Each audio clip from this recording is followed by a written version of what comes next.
বাংলাদেশত ঐতকা হিন্দুসকলৰ ওপৰত সাম্প্ৰদায়িক হিংসা আৰু অত্যাচাৰ বন্ধ কৰাৰ দাবীত বঙাইগাঁও চহৰত উলিওৱা হয় বিশাল প্ৰতিবাদী সমদল। বঙাইগাঁও জিলা লোক জাগৰণ মঞ্চৰ উদ্যোগত পাগলাস্তান ৰেলৱে অভিযান্ত্ৰিক কাৰখানাৰ সন্মুখৰ পৰা উলিওৱা হয় এই প্ৰতিবাদী সমদল। উল্লেখযোগ্য যে বাংলাদেশত ঐতকা হিন্দুসকলৰ ওপৰত সাম্প্ৰদায়িক হিংসা আৰু অত্যাচাৰ বন্ধ কৰাৰ দাবীত উলিওৱা উক্ত বিশাল প্ৰতিবাদী সমদলত কেইবা শতাধিক লোকে অংশগ্ৰহণ কৰে।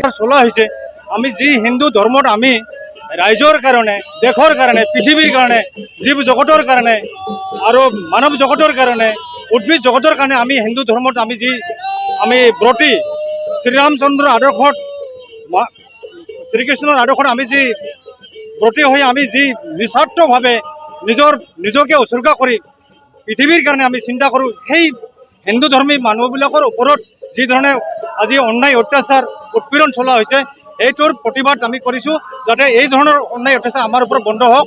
এই প্ৰতিবাদ আমাৰ কোনো ৰাষ্ট্ৰ বা কোনো ধৰ্মৰ বিৰুদ্ধে নহয়।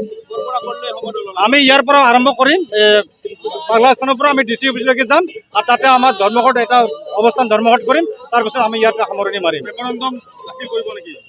কি ক'লে? স্মাৰক পত্ৰ দিম আমি নিশ্চয়, যে আমাৰ অসমতে নহয়, আমাৰ ভাৰততে নহয়, গোটেই পৃথিৱীত আমি যে হিন্দুৰ ওপৰত যেতিয়া নিৰ্যাতন চলি আছে এইটো বন্ধ কৰিব লাগিব। আৰু পৃথিৱীৰ সকলো ৰাষ্ট্ৰ প্ৰধানক আমি বুজাব বিচাৰিছোঁ যে আমাৰ যে হিন্দু আজি অস্তিত্বহীনতাত আমি ভুগিছোঁ, তাৰ এটা আমাক পৰিত্ৰাণ পাবৰ কাৰণে আমি আজি প্ৰতিবাদ সাব্যস্ত কৰিছোঁ। বৰ দুখৰ কথা, আমি নিজক বাচি থকাৰ কাৰণে আজি আমি এই প্ৰতিবাদ সাব্যস্ত কৰিবলৈ উদ্যত হৈছোঁ।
আমাৰ যিটো আজি ইয়াতে ৰেলী ওলাইছে, ৰেলীৰ আমাৰ মেইন উদ্দেশ্যটোৱে আছিল হ'ল বাংলাদেশৰ যিটো আমাৰ হিন্দু সনাতনীৰ ওপৰত যিটো অত্যাচাৰ হৈ আছে, আমি এই হিন্দু সনাতনীৰ অত্যাচাৰ আমি কোনোপধ্যে আমি সহ্য নকৰোঁ।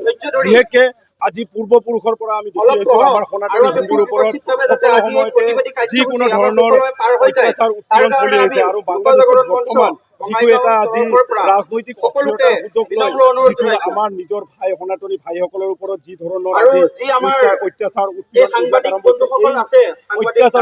যাতে শীঘ্ৰে বন্ধ হয়, তাৰ কাৰণে আমি মাননীয় মুখ্যমন্ত্ৰী হিমন্ত বিশ্ব শৰ্মা ডাঙৰীয়া লগতে আমাৰ দেশৰ প্ৰধানমন্ত্ৰী নৰেন্দ্ৰ মোদী ডাঙৰীয়াক আমি আজি এই ৰেলীটোৰ যোগেদি আমি এখন উপায়ুক্তৰ জৰিয়তে দি এইটো আমি জনাব বিচাৰোঁ যে এই অত্যাচাৰ উৎপীড়ন অতি সোনকালে বন্ধ হ'ব লাগে, যাতে আমাৰ তাত থকা সংখ্যালঘু হিন্দু ৰাইজখিনিয়ে শান্তিৰে তাত বসবাস কৰিব পাৰে। এইখিনিয়ে আমাৰ আজি ৰেলীৰ মেইন উদ্দেশ্য আছিলে। ধন্যবাদ।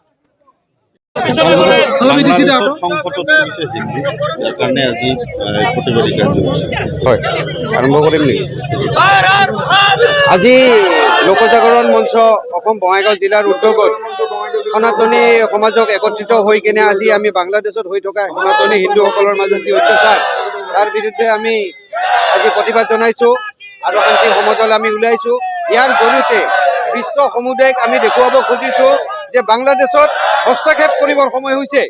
যি সনাতনী সভ্যতাত তাত ধ্বংস কৰাৰ কাৰণে চেষ্টা কৰিছে ইউনিট চৰকাৰে, যি নামধাৰী এজন নোবেল শান্তিৰ নোবেল বঁটা বিজয়ী, আমি